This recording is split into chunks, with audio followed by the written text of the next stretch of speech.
Health announces partnership. Freeway shooting case goes to trial. Hi, I'm Eugene Ellis. And I'm Crystal Nutt, and this is your Public Eye News at 4.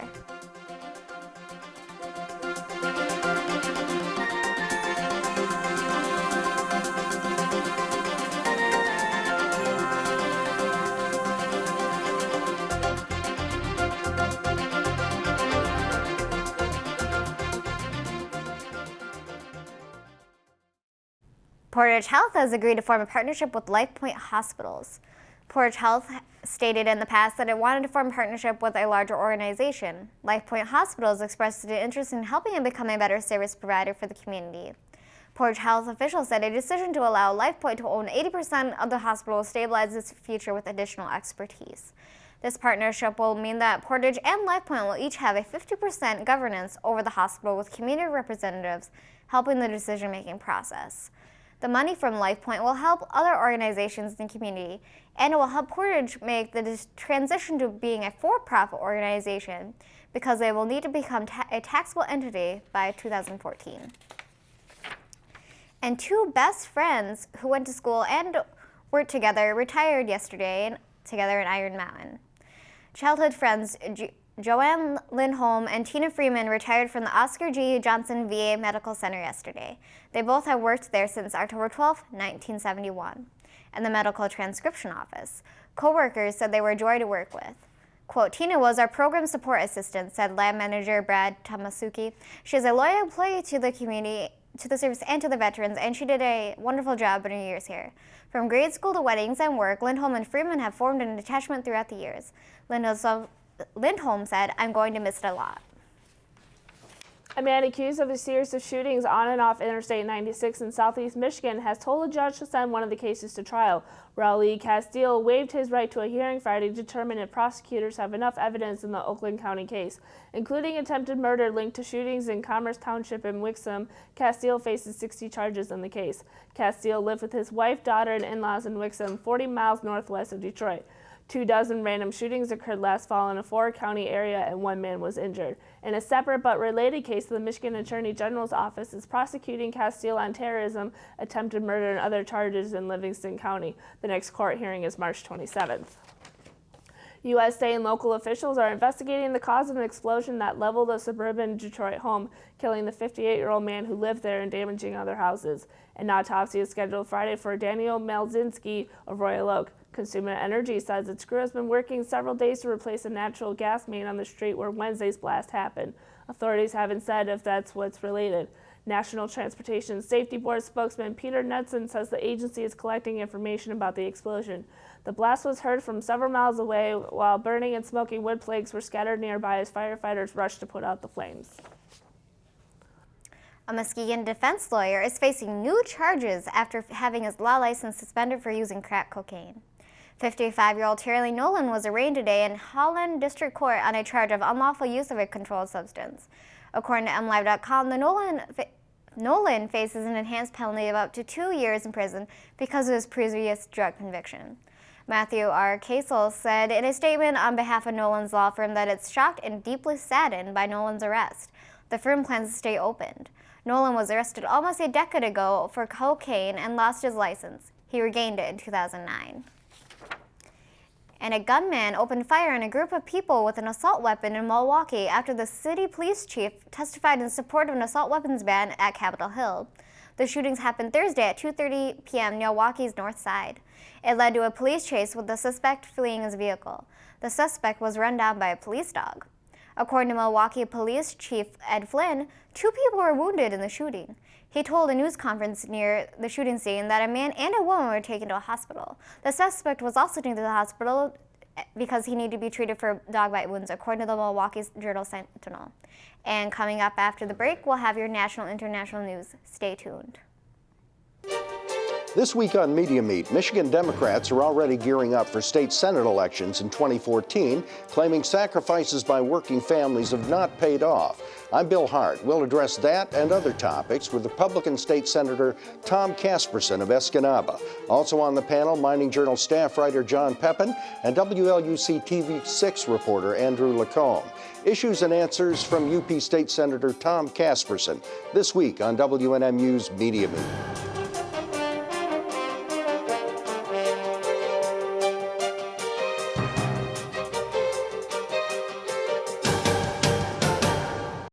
A former Massachusetts treasurer has agreed to pay a $100,000 fine in exchange for prosecutors dropping a corruption case.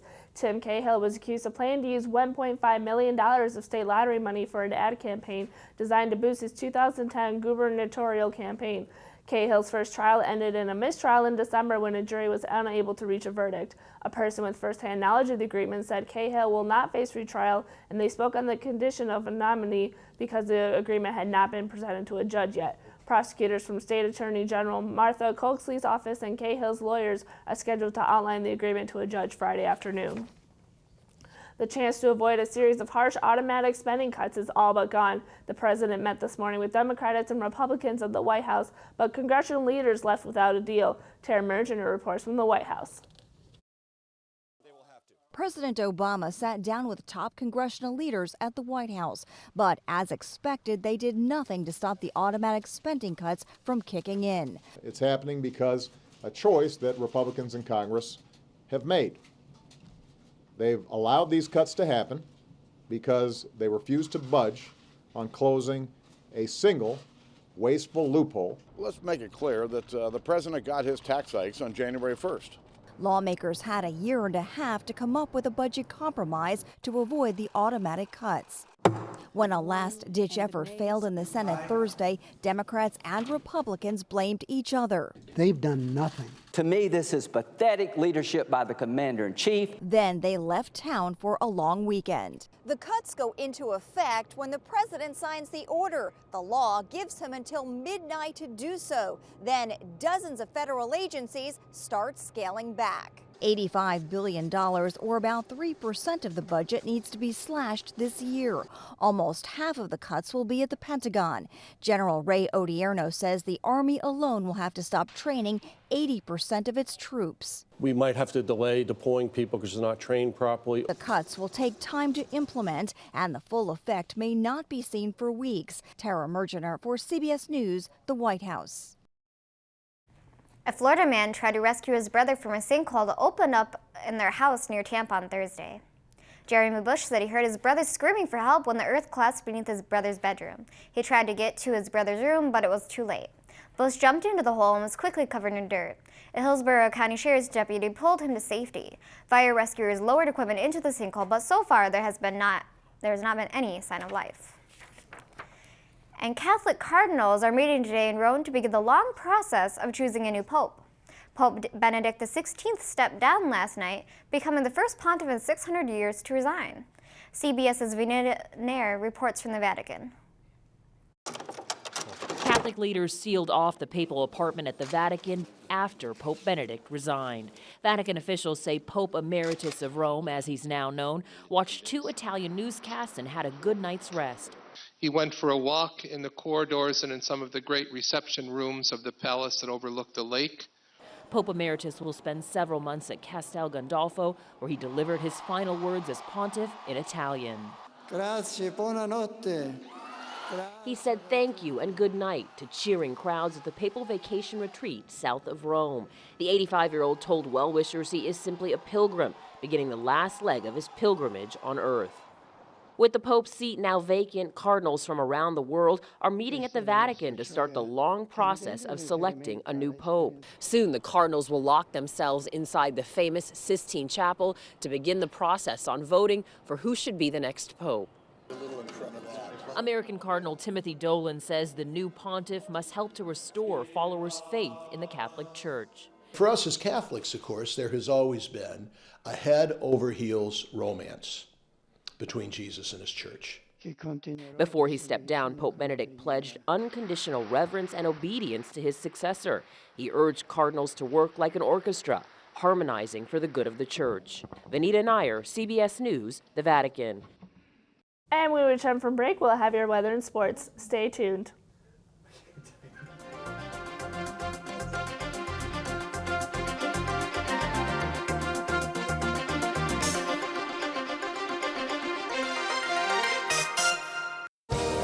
Concerts have you been to that was about love? And that's what tonight is. Love for Levon. Mr. Warren Hayes. Joe Wall. Dirks Bentley. Greg Allman. John Hyatt. Mr. David Bromberg. Joan Osborne. There's a lot of love in this room.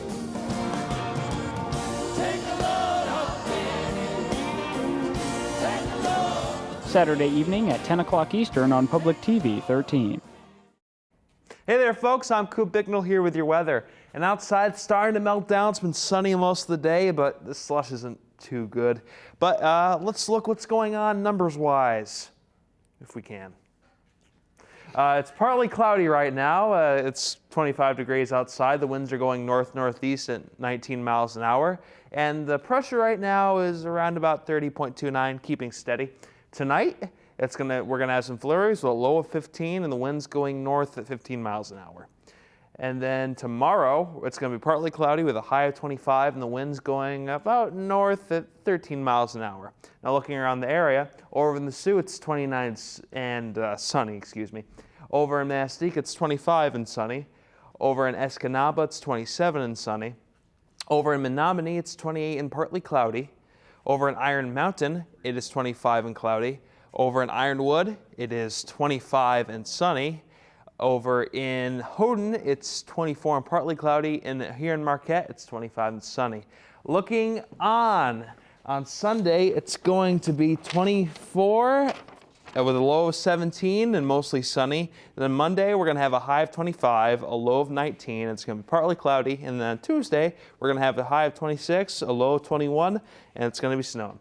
So, Trent, tell me about them Wildcats. That's right. It should be an exciting weekend. The NMU hockey team will wrap up its regular season this weekend against Lake Superior State. For 5 seniors, Kyle Falmer, Corey Conisto, Scott McCauley, Brian Nugent, and Matt Thurber, this will be their final game. NMU currently holds a 14-16-4 overall record with a 8-14-4-1 record in the CCHA. Right now, the Wildcats are in 10th place with 29 points, but with a sweep over LSSU and a loss from Michigan, could set the Cats up for home ice advantage going into the first weekend of playoffs. LSSU swept the Wildcats when they were in the Sioux December 14th and 15th, but NMU does lead the all-time series 60-34-10 and swept the Lakers in last year's final series of the regular season. Puck drop is scheduled for 7:35 p.m. both nights. Jonas Gustavsson was signed by the Detroit Red Wings last summer not only to give Jimmy Howard a break in net, but in hopes of benefiting both players. While he was out for over half of the games this season already, he's finally back and able to give Howard a break in net. In his first solid start of the season last night, Gustafsson made 25 saves in regulation and overtime, giving the Wings a 2-1 victory over the San Jose Sharks at HP Pavilion. The Red Wings improved their record to 10-8-3 on the season with goals coming from Patrick Eaves and the game-winning shootout goal by Damian Brunner. The Sharks now drop to 9-6-4 on the season and enjoy a day off before hosting Nashville tomorrow, while the Red Wings are enjoying a 2-day break to prepare for Sunday's game in Detroit against the, quote, undefeated Chicago Blackhawks. So, Angie, I hear there's some tasty treats being made. Yeah, definitely. March 2nd, the World's Passy Championships are bringing to the Eden Project. With the new entry classes and the Grand OG's Oscar party planned for the evening. The first ever event of its kind was staged at the Eden Bakery in March of last year and was hailed a great success with more than 100 competitors taking part in a day-long celebration of Cornwall's most famous dish. The competition saw amateur and professional bakers compete under their own names by baking traditional Cornish pasties or variations on the classic recipe. While the traditional pasties had stuck to a strict set of guidelines, the open categories received entries such as wild rabbit, peas and lemon zest, and smoked fish topped with parsley and saffron. This event will take again place on Saturday before St. Parents' Day, the traditional celebration of National Day of Cornwall. Well, that's all the time we have for you today for Pellette Guy News. We'll see you tomorrow at 4. The preceding program was produced in studios located in the Edgar L. Hardin Learning Resources Center by WNMU-TV, Northern Michigan University Public Television.